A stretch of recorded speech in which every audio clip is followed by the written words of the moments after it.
Three free transfers going into game week 9, a problem with Bukayo Saka, and I've already used one of those free transfers last night. Welcome to my game week 9 transfer plan video. You are in for a treat today as there is going to be big changes to my team off the back of that terrible game week 8 performance. So as always, if you look forward to today's video, make sure you drop a like. Of course, smash that subscribe button for daily fantasy content. And enough waffling, let's get into today's video. So first up, a quick recap on game week 8, and it is going to be very quick because as you could tell, it wasn't a good game week at all. 32 points and a red arrow for 1.2 million to 1.6 million in the world. First up, a quick chat about overall rank. For me, I don't really care about overall rank until the back end of the season when all of the chips have been used and I really have done everything I can. Then we start to panic about overall rank. So if you're one of those managers right now that isn't at the rank that they're happy with, just remember it's only 8 game weeks time. The season finishes in May, and that is a long time away. So do not be panicking right now. Keep making good decisions and hopefully the outcome will come your way. So 32 points and I rolled my transfer. And we got to talk about Bukayo Saka right now because if you watch my videos, I spoke about how I felt if Saka looked like he could have played, I will keep him and roll my transfer. Now, of course, I'm in a bit of a unique position right now where I have my wildcard available and I've earmarked game week 12 as the time to use that wildcard. Now, one argument would be I should have been aggressive, got rid of Bukayo Saka for the next 4 game weeks because I can wildcard him back in. But my problem going into game week 8 was that I wanted to ensure that this spot remained a premium pick. If I want to go Phil Foden, I didn't really feel like the opportunity was there. It was a good fixture, but I hadn't seen anything from Phil Foden, so I was glad I didn't go there. Son, I can't lie, never came onto my radar at all. Congratulations to any owners that went there, but with him being out injured, I just didn't really feel like I wanted to go for Son in his first game back from injury. And the other option was Cole Palmer, but in order to go to Cole Palmer, I needed to make a second transfer to free up the funds. So basically, I felt Saka was a good hold, and to be honest with you, I would have done it again and again and again. But he could be one of those players that I've sold going into game week 9. Really, not much to talk about in this team. Obviously, the Aston Villa boys in Watkins and Rodgers basically carrying the team and an Erling Haaland blank with captaincy. I know a lot of people are panicking, but when we take a look at the fixture for game week 9, I still think we need to be keeping on to the Norwegian machine, even though he has malfunctioned over the last few weeks. So let me know in the comment section, how many points did you score? Was it a green arrow? Was it a red arrow? Let's get into the transfer that I made last night. So taking a look at my current game week 9 team, and this is where we can go into a bit more detail on the specific players. And as you can see, Mbeumo finally, after 8 game weeks, has made it into my team. I looked at the price changes last night and saw that Mbeumo was going to rise in price and a potential fall for Bukayo Saka. Now, Saka's price fall didn't impact the price that I could sell him at, but I could not afford Mbeumo rising in price again, especially with those upcoming fixtures that he does have. I just deem him a player that I absolutely need to have in my team. I was looking at maybe some alternatives out there to swing against, maybe someone like a Garnacho, but end of the day, guaranteed minutes on penalties, brilliant fixtures. It was a foolish thing of me to think I could swing against Mbeumo over these next few game weeks. And if he blanks, I still think it was the right decision. Now, the reason why I've sold Bukayo Saka, and obviously a little bit counterintuitive because you probably would argue then I should have done it in game week 8, but I feel like with the fixtures coming up, Liverpool at home, followed by Newcastle away and Chelsea away, I think Saka could do well in those fixtures. I think if Arsenal are going to get a positive result, Saka has to be at the heart of everything good in that team. But do I think there are other options available that have a higher upside? And I think the answer is yes. And with me having a wildcard available, I feel absolutely fine selling Bukayo Saka, knowing I can easily get him back in game week 12. As I mentioned, I just didn't think game week 8 was a good entry point for any of those premiums available. Now I think we can go about buying them. So I sold Saka just because I couldn't do Jota to Mbeumo because I didn't have the money available. But Jota is absolutely going to be leaving my team because of the injury and because of the upcoming fixtures for Liverpool and the rotation risk. He is absolutely leaving the team, and we will touch on some replacements in a minute. But just take a look at the rest of the team from top to bottom. Henderson at home against Spurs. I absolutely hate this guy because he should have kept a clean sheet against Forest. It was his own mistake that actually was the problem. Is what it is, though. I can't be making a goalkeeper transfer with this team. The back three right now has Robertson on the bench, Robinson, Lewis and Trent, but of course we'll wait for those Champions League games to happen to see what emerges. Obviously Mbeumo coming in, midfield rest picks itself barring Jota, Rodgers, Eze, Smith Rowe, and then of course Watkins and Haaland up top. Ollie Watkins, really happy that I kept him in game week 8. I just didn't feel like Dominic Solanke was an upgrade on him. The only reason Solanke is a good option for my team is to free up the funds to go elsewhere, which may happen later down the line. But with a brilliant home fixture against Bournemouth and Watkins away against Crystal Palace, once again, I think I have the better forward of the two. And I don't feel like I need to necessarily free up the funds right now for specific players in my team. So Watkins at home against Bournemouth, fantastic. And Erling Haaland at home against Southampton. Now, anybody that's debating selling Erling Haaland, you just have to take a look at that fixture. You absolutely have to keep Erling Haaland. And I still think he is the best captaincy option for game week 9, unless anything happens midweek in the Champions League, which maybe tempts us away from him. Still think he's a great pick. After game week 9 is when we can maybe look to explore to go different directions with our team. So that's how the team's looking with that transfer that I made last night, SAKA to Mbeumo.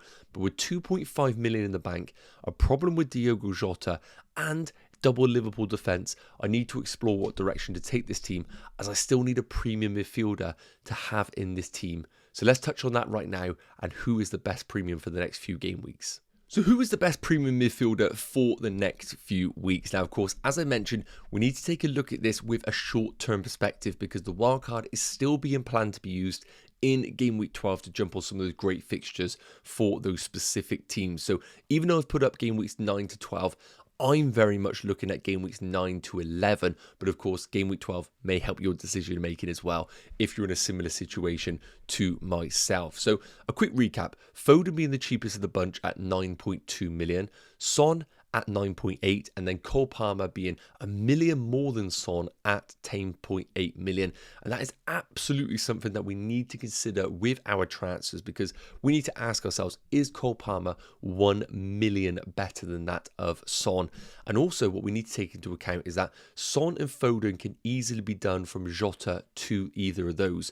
If I want to go to Cole Palmer, I have to do Jota to Cole Palmer, and then I need to downgrade somebody else in my team in order to afford him. So that is also a caveat that we need to include when we are looking at the player that I want to bring in. Now, in terms of underlying numbers right now, it very much is a case of hard to compare Phil Foden because he's played very limited minutes, and hence the reason why I didn't want to bring him in for game week 8, because I had no idea where he was actually going to feature in this Man City team.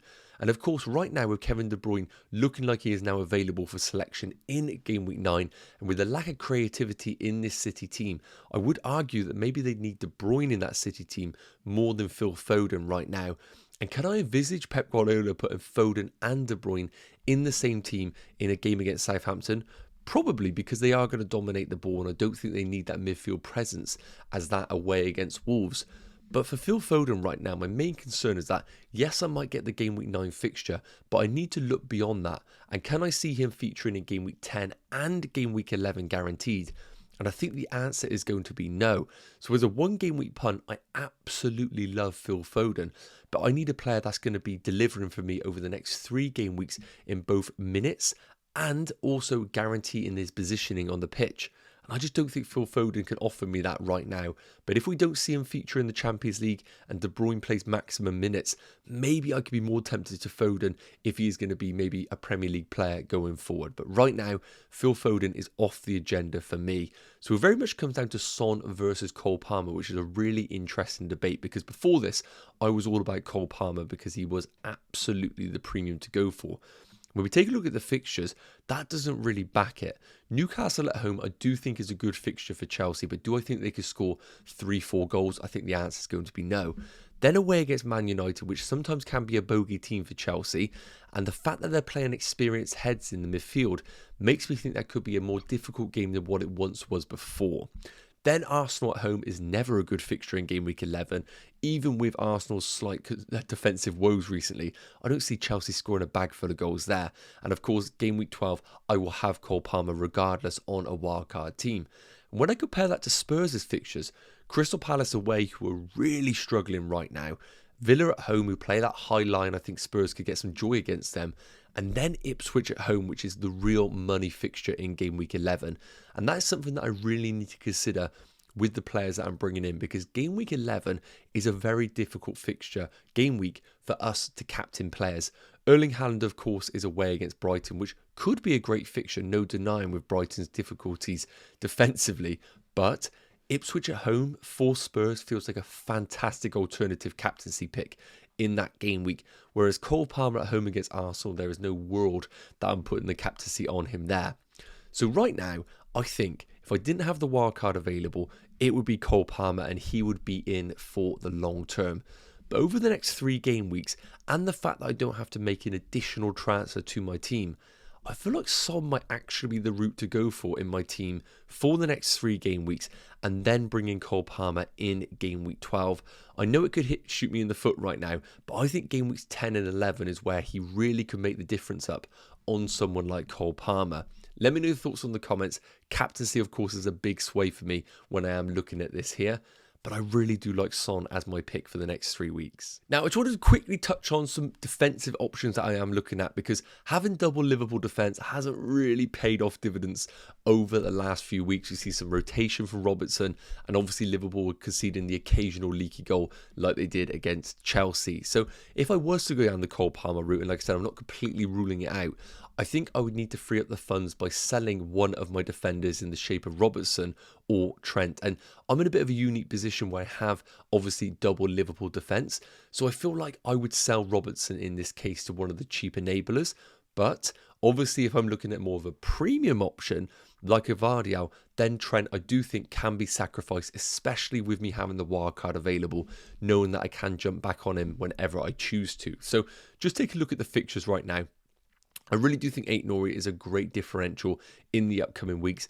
Game week 9, I'm not expecting anything from him, but game weeks 10, 11, maybe even game weeks 12 and beyond are brilliant for Aït-Nouri, and I am hoping we see maybe a more resolute Wolves team in these better fixtures.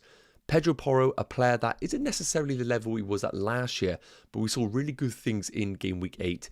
And with those fixtures coming up, I absolutely could see an attack and return in one of those fixtures. And we know with him, he isn't necessarily doing well on the bonus points right now, which is a little bit of a problem. But I would like to think we could see an attack and return over that period. And he is a really nice short-term punt for us managers out there. And last at Vardial, as someone right now who is really cold on Phil Foden, and I'm accepting if he does the business against Southampton, it is what it is. Vardial maybe is the route to go for, because City are conceding cheap goals. There is no denying it. But at home against Southampton, I think that could be the anomaly. We might actually see a Man City clean sheet.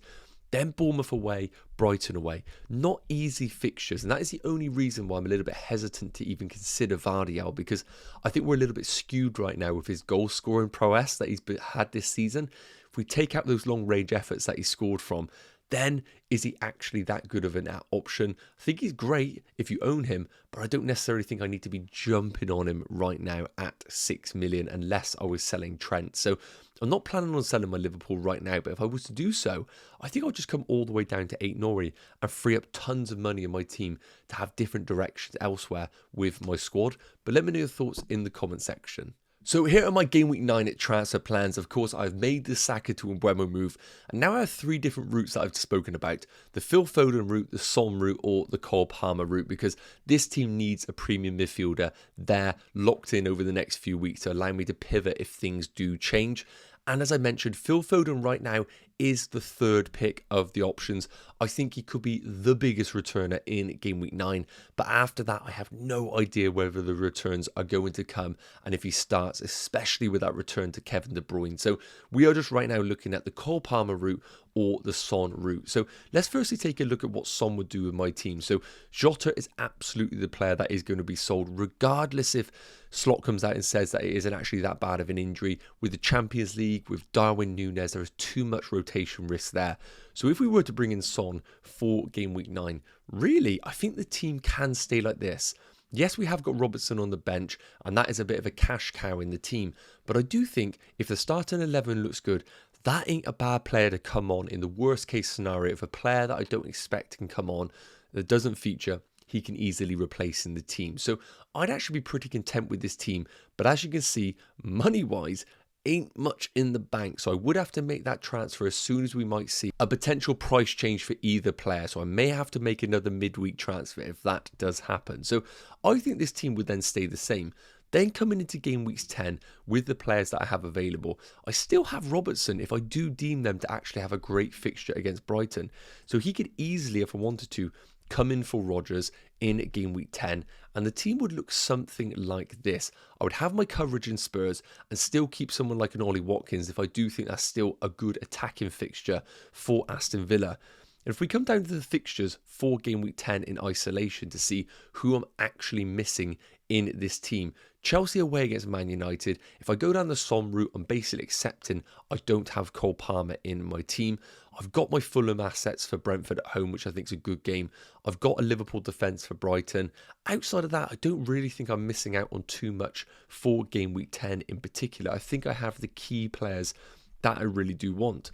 So I could even argue that I could roll my transfer in game week 10 as well if I really wanted to. But of course, Watkins could be shifted to another option if I don't think that is actually a great fixture for him. Then coming into game weeks 11, this is where the transfers may be required for my team. I could sell Ollie Watkins to bring in someone like a Dominic Solanke, which will look great with that Ipswich fixture at home, even if Solanke isn't necessarily delivering the goods in terms of goals. And we would have plenty of other options available in my team to pivot to different directions. So that is currently how the team is looking for the Son route. If we go down the Cole Palmer route, you can see how it slightly changes. So Jota will be coming out for Cole Palmer, but I have 0.9 million in the bank. So that would then require me probably selling someone like a Robertson for a Nori, who would come in and probably still be on the bench because I think Fulham maybe have the better fixture than that of Wolves away against Brighton. So the team would look like that in game week 9. Then coming into game week 10, I probably would then look to start someone like Nori instead of Rodgers, and the team could look something like that. Again, if I could roll the transfer, I think that is a powerful position to be in. And then coming into game week 11, of course, with Ipswich at home for Spurs, this is where I would absolutely need to bring in those Spurs assets. Something that I easily could do is sell someone like an Ollie Watkins for Dominic Solanke, and I still think Brennan Johnson is a fantastic pick for our teams. So another move that I could make is Smith Rowe out for Brennan Johnson, and I really do think he is basically like a mini Son, so I wouldn't be surprised if Johnson could outscore Son in any fixture. So I could get myself the Spurs coverage in game week 11, and it could look something like this. So plenty to think about both options, but I need to be aware that if I need to make the Son move, I can't allow any price changes in either direction. Let me know which option you prefer in the comments. Yes guys, okay, that is going to wrap up today's Game Week 9 Transfer Plans video. I really hope it's provided some value. As always, if you did enjoy it, please do drop a like and smash that subscribe button. And let me know in the comment section if you have made any moves already going into Game Week 9. We will be dropping videos on Wednesday and Thursday, so make sure you do get that notification bell switched on, and I'll see you in the next one. Take care. Cheers.